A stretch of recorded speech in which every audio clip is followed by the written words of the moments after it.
Contact extraterrestre avec la planète Corendor.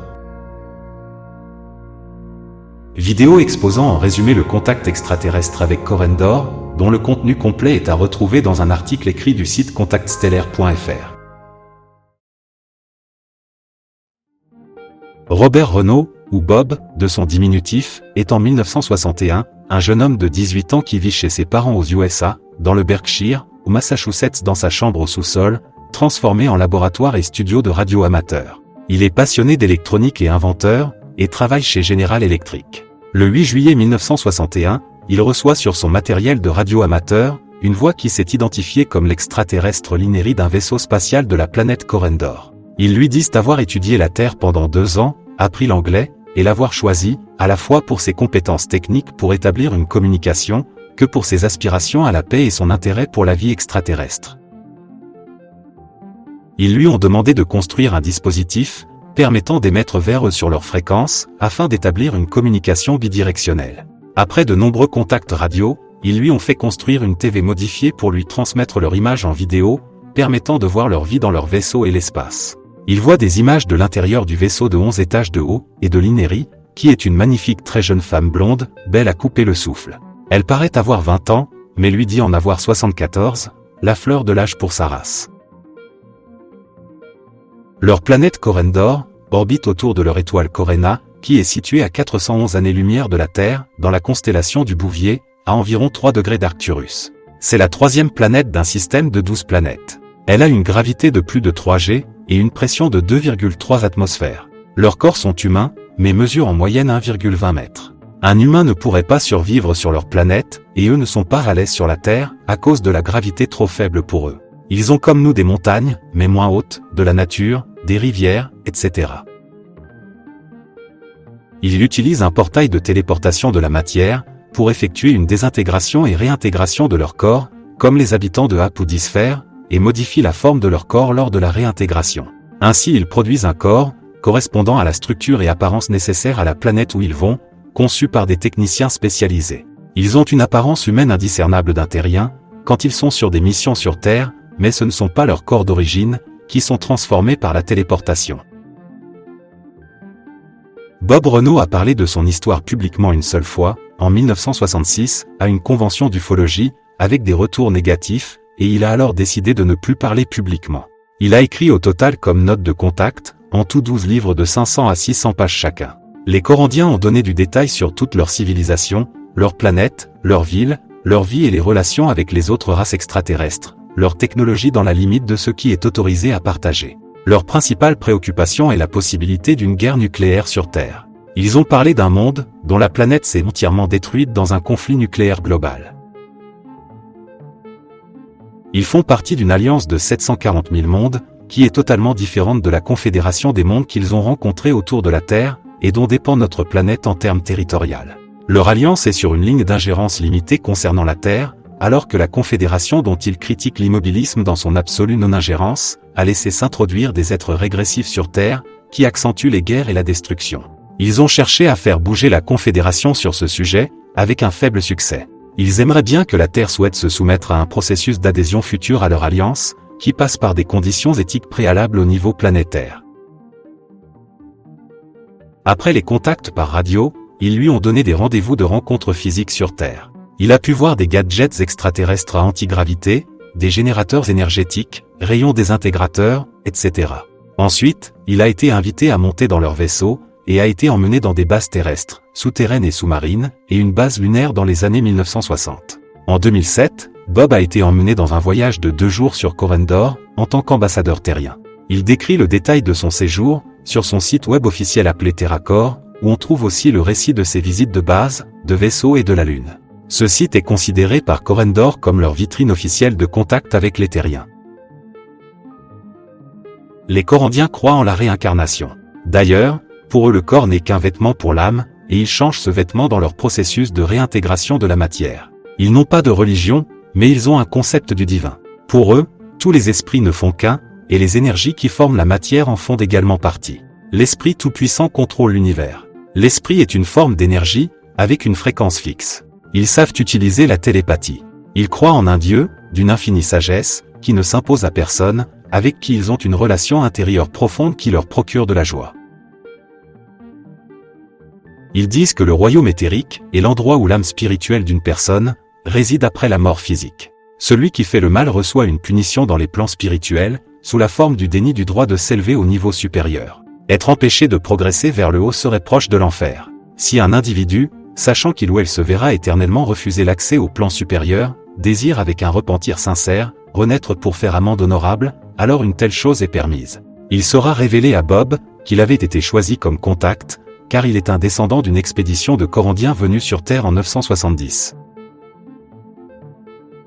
La première fois qu'il a pu monter dans un vaisseau, c'était le transport personnel de Orival, le scientifique corandien qui lui avait fait démonstration de divers appareils de leur technologie, dans un rendez-vous sur Terre en pleine nature. Le tableau de bord était courbé de telle sorte que le groupe d'instruments, les écrans, les voyants, les interrupteurs, etc., étaient tous directement perpendiculaires à son champ de vision, à portée de main du pilote, sans qu'il ait à se pencher en avant. À un moment, Ori a laissé Bob piloter l'appareil, avec son aide, une sorte de joystick permettait le pilotage. Les propriétés de lévitation sont obtenues par l'annulation du flux gravitationnel, par un alliage, le neutre AF.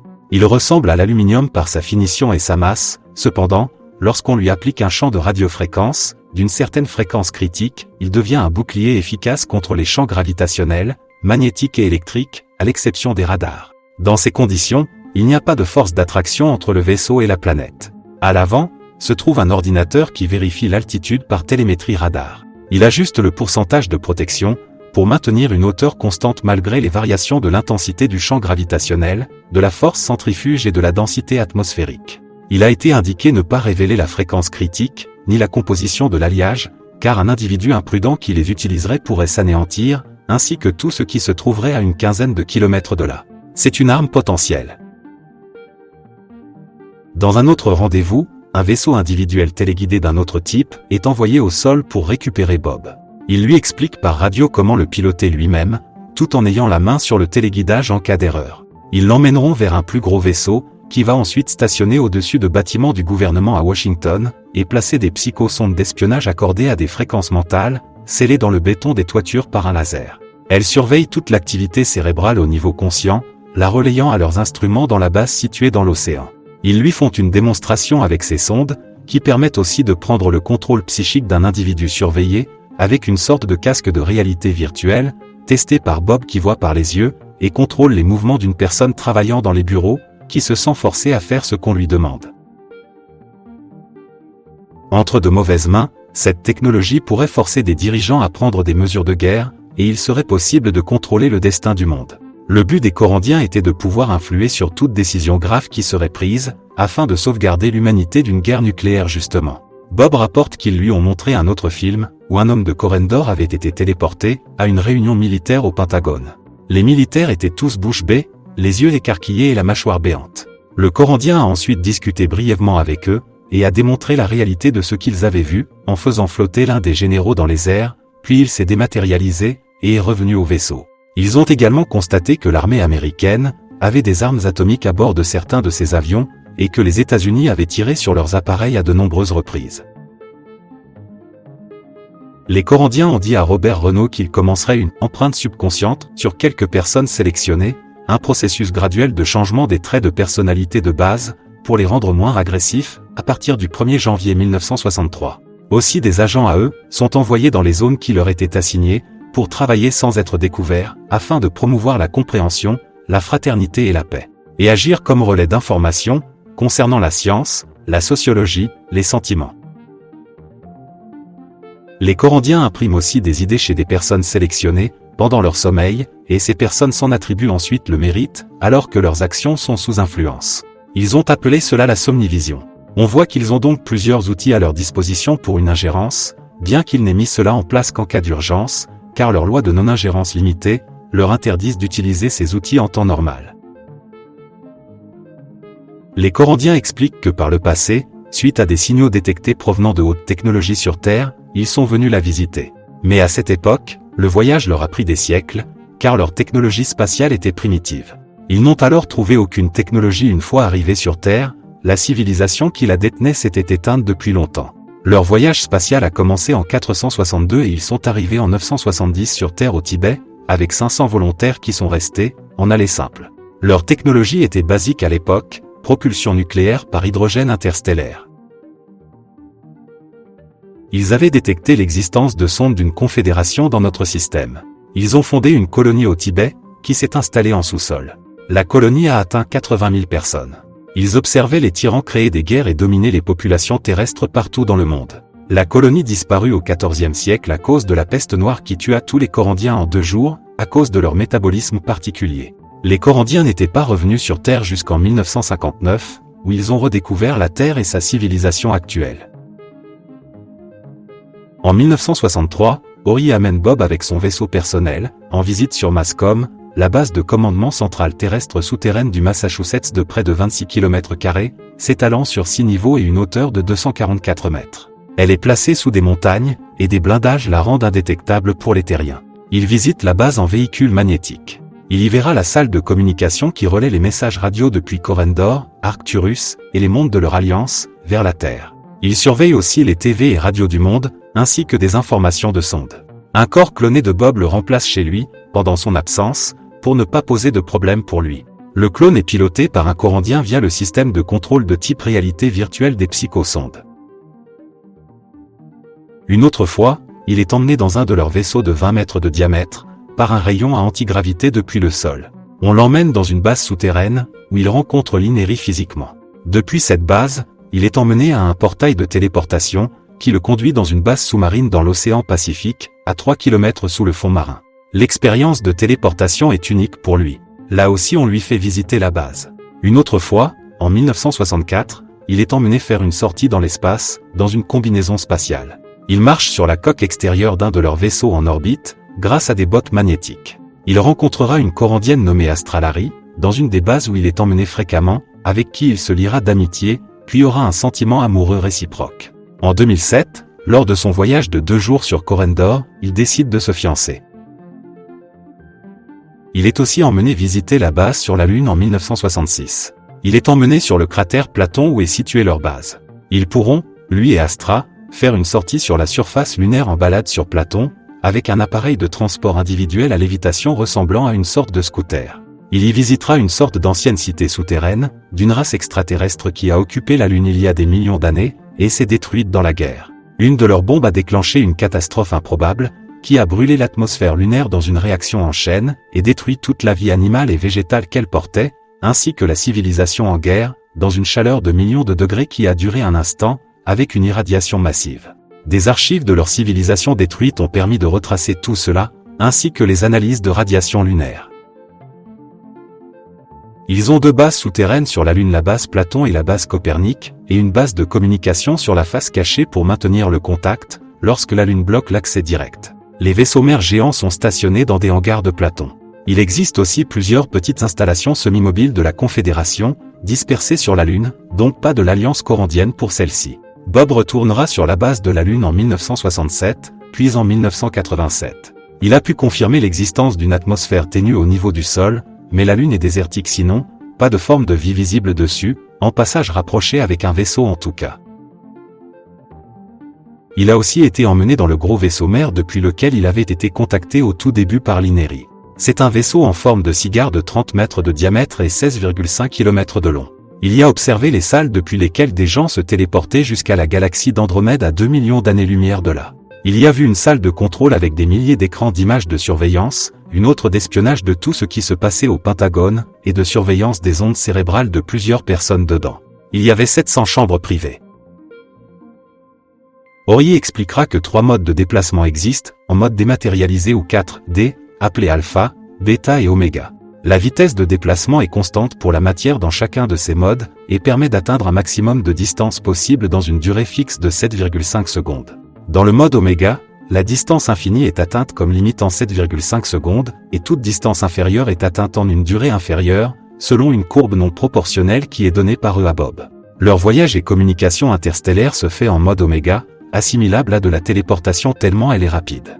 Dans le mode alpha et bêta ils peuvent atteindre 0,89 années-lumière en 7,5 secondes ou 113,6 années-lumière en 7,5 secondes, qui est une limite de temps universelle calculée par eux, appelée limite de Varlian et valant environ 7,55 secondes. Cela fait penser aux Apouniens, qui disent que selon leur désir de voyager en mode dématérialisé, la même distance de plusieurs millions d'années-lumière pour aller chez eux, prend quelques secondes, ou des jours, ou des mois.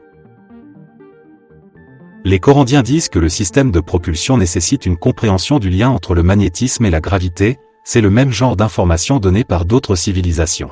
Ils suggèrent que les terriens étudient les propriétés des énergies subatomiques, lors de l'exposition à des fréquences élevées. Selon eux, lors de résonance, on peut obtenir l'annulation ou l'augmentation de la gravité. Les matériaux diamagnétiques ont des propriétés diagravitiques à étudier aussi. Les Corandiens ont commencé à explorer facilement l'espace il y a 300 ans, quand leur technologie a progressé. Ils ont noué des relations avec 30 civilisations proches de chez eux tout d'abord. Ils ont ensuite découvert comment voyager dans le subespace ou hyperespace, permettant un voyage par téléportation quasi instantanée, de façon dématérialisée. Leur contact comprenait des milliers de mondes après 50 ans d'exploration de plus. Dans le secteur d'Orion, ils ont été reçus par des armes avancées qui ont tiré sur leur vaisseau dès leur approche, et ils ont dû fuir. Tout n'est pas paisible dans l'espace. Les Corandiens parlent du fait qu'un diplomate des Nations Unies a déjà été contacté 3 fois par des Vénusiens. De même, des dirigeants ont été contactés par diverses races extraterrestres. Mais il n'y a aucune information officielle. Par leur contact avec la Confédération, ils savent que depuis 1947, diverses races extraterrestres survolent la Terre à cause des armes atomiques. Les contactés connus représentent moins de 10% des contacts réalisés. Les Corandiens disent, parmi ceux qui vous révèlent leurs expériences, certains le font pour leurs propres bénéfices financiers, et non pour la cause de la paix, et de la vérité pour laquelle ils ont été contactés. Quelques-uns des contactés ne sont pas du tout en vérité ce qu'ils prétendent. Les Corandiens disent que la Confédération elle-même désinforme ses contactés sur Terre, soit en leur donnant de fausses informations lors de contacts réels, soit en utilisant une sorte de réalité virtuelle, soit en utilisant l'impression directe d'images et d'informations dans le cerveau. L'adhésion rigide de la Confédération aux directives de non-ingérence, de par sa nature, nécessite l'enrôlement de natifs des planètes concernées. La désinformation des contactés discrédite la Confédération, en créant une image d'incrédulité et d'absurdité. Dans une séance de questions-réponses en 2008, les Corandiens disaient que le changement climatique est un bidonnage scientifique. Ils disent aussi que le concept du New Age, une ère de lumière, de croissance et d'évolution de la société, était au départ une noble idée. Cependant, il a été récupéré et corrompu par des fanatiques, des charlatans, des profiteurs et des fous ou des sectaires. Tout le bien qu'il aurait pu apporter a été définitivement perdu, il faut passer à autre chose. Les Omégans sont les descendants d'un groupe de rebelles qui a vu le jour au sein de la Confédération il y a un moment. Ils sont basés autour de Sirius. Avides de pouvoir et de contrôle, ils sont arrivés sur Terre vers la fin du XVIIIe siècle. Bien que ce système solaire soit sous la juridiction de la Confédération, la Terre n'est pas engagée en raison des lois de non-ingérence de la Confédération, au motif que la Terre n'est pas assez avancée. Ce non-alignement a fait de la Terre un terrain propice au plan des Omégans. L'invention des armes nucléaires à fission est principalement due à l'influence des Omégans au sein de nos institutions scientifiques et militaires. La principale tactique des Omégans consiste à encourager la méfiance et la haine internationale, afin de maintenir un état de suspicion mutuelle, qui empêche les peuples du monde de s'unir dans le bien commun. Comme les Omégans ont besoin des peuples de la Terre pour leurs objectifs, il est peu probable qu'ils envisagent de les mettre en danger, tant qu'ils ne sont pas confrontés ouvertement. Les Calrans sont basés autour de Vega dans la Lyre, et sont une civilisation avancée, mais ils sont hostiles et militaristes. Ils sont un autre ennemi majeur de l'Alliance, semblable dans ses objectifs et ses méthodes aux Omégans, mais beaucoup moins civilisés et beaucoup plus agressifs. La relation entre les Omégans et les Calrans est parfaitement décrite par le proverbe « L'ennemi de mon ennemi est mon ami ». Il n'y a aucune camaraderie ni respect entre eux, mais ils sont tous deux hostiles à l'Alliance et à la Confédération. La coopération entre eux est purement pragmatique, fondée sur le principe de la force du nombre. L'Empire Calran prospère grâce à la guerre. Ils ne se battent généralement pas pour le gain ou le pouvoir, mais simplement pour se battre. C'est dans leur nature de faire la guerre. Les Terriens sont les pions des Omégans et Calrans dans leur jeu d'échecs galactique, et les Terriens suivent leur plan de jeu avec enthousiasme et fidélité, convaincus par leurs mensonges et leurs discours, que c'est leur destinée de poursuivre leur chemin guerrier vers les étoiles. Les Corandiens interviennent sur Terre, pour contrecarrer les ingérences négatives lourdes des Omégans et des Calrans, notamment dans l'activité nucléaire pour commencer. Ils sont en désaccord fort avec l'immobilisme de la Confédération, et sont actifs dans l'intervention auprès des Terriens, pour changer cela par diverses actions. Ils ont 600 000 agents de terrain en surveillance et infiltration sur Terre, et 300 000 personnes travaillant dans leur base sur Terre et la Lune. Les Corandiens ont d'autres contactés sur Terre, mais ils ne donneront pas leur nom, car ces contactés eux-mêmes ne savent pas que c'est avec les Corandiens qu'ils sont en contact, et les Corandiens ne souhaitent pas qu'ils le sachent. Peut-être qu'ils se font passer pour d'autres civilisations dans leurs contacts. Si vous êtes intéressé à en savoir plus, un article complet dont est issue cette vidéo résumée est à retrouver sur le site contactstellaire.fr. Vous trouverez le lien vers l'article dans le descriptif attaché à cette vidéo.